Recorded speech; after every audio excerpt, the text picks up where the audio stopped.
We need always to remember this. Remember, we fight in prayer before we fight in person. Jennifer and I have a conflict. Me and the kids have a conflict. Me and one of the church people have a conflict. My job is to fight in prayer first before I fight in person. You see, it's inevitable. You cannot live the Christian life without there being conflict, without there being fighting in your life, fighting in your marriage, fighting in your family. But if you're going to live the Christian life, you got to fight in prayer before we fight in person. Why? Because Ephesians 2:2 says this: the devil is the spirit at work in the hearts of those who refuse to obey God. You see, some of you walked in here today mad at each other. And the devil and his demons are just laughing at you. Because until you deal with them, your problem with each other is never going to change.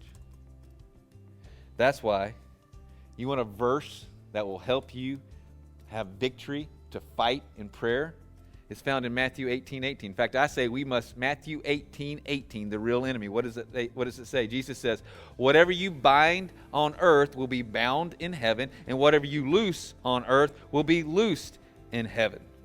What's he saying there? He's saying for those parents who've got a kid that's just being rebellious and disobedient, that kid that's being a liar, the Bible says, first thing I need to do is I need to bind the spirit of lying that's attacking my kid. Right? And then I need to ask God to loose my kid from the spirit of lying that's constantly attacking them. You've got the weapon, but all you want to do is fight each other. Please write this down. Never forget this. God's never called us to defeat people. Our job's to love them. God's never called us to defeat people. We're to love them.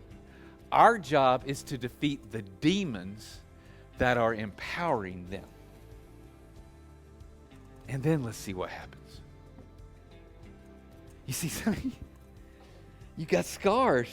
You got scars on your heart. You got scars on your body because all your life you've been fighting the wrong enemy. But if you've been saved today, if God's given you a new heart and a new life, then you've been given the power over the evil one and his forces.